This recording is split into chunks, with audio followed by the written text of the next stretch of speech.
Kukua na hii damu yetu ya Wakenya, kama mnataka kukua na generation yenu ikuwe kama yetu ya Wakenya, tunawaomba kitu moja, na hiyo kitu mkifanya, generation ya huko Tanzania itakuwa kama generation ya Kenya.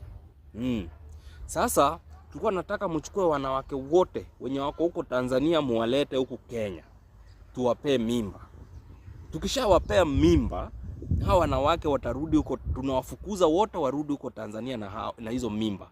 Alafu wazae sasa generation yenye itakuja kuanzisha mgomo na kugeuza serikali na kukua generation yenye iko strong. Hiyo ndio kitu naomba. Hata Diamond venye alipea Tanasha mimba, tunataka akuja achukue huyu mtoto wake huyu mwenye alipea Tanasha apeleke Tanzania, kwa sababu hiyo damu hatuitaki huku Kenya.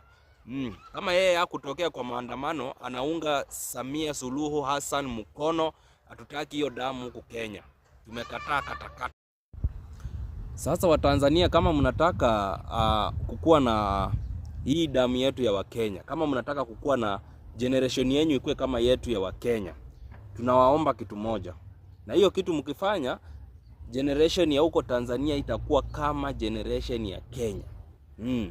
Sasa tulikuwa nataka mchukue wanawake wote wenye wako huko Tanzania muwalete huku Kenya, tuwapee mimba. Tukishawapea mimba, hawa wanawake watarudi huko, tunawafukuza wote warudi huko Tanzania na hizo mimba.